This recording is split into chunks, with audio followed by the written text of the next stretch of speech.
Osiyo Kubogi finaliga ikki Koreya davlati chiqsa, o'yin o'tkazilmasligi mumkinmi? Saudiya Arabistoni yashil maydonlarida o'tayotgan 17 yoshgacha bo'lgan futbolchilar o'rtasidagi Osiyo Kubogi qizg'in pallaga kirmoqda.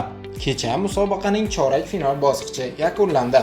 Unga ko'ra, yarim finalda muxlislar O'zbekiston Shimoliy Koreya va Saudiya Arabistoni Janubiy Koreya qarama-qarshiligiga guvoh bo'ladi. Tomoshabinlarimiz orasida bu borada qiziq savol paydo bo'ldi.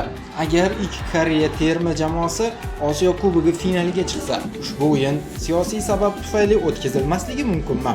Quyida shu haqda batafsil so'z olib boramiz.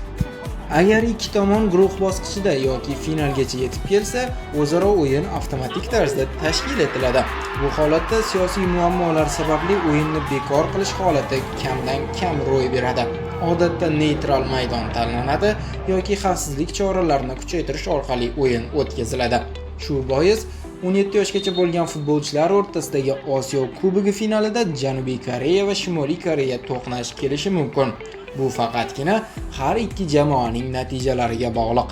Agar ikkalasi ham finalgacha yetib kelsa, o'yin albatta o'tkaziladi. Lekin umid qilamizki, finalda ikki Koreya mamlakati to'qnash kelmaydi. Albatta, Shimoliy Koreya yarim finalda mag'lub etilishiga ishonib qolamiz. Axir mana shunday gol vakillari finalga chiqa olmasa, adolatdan bo'lmasa kerak.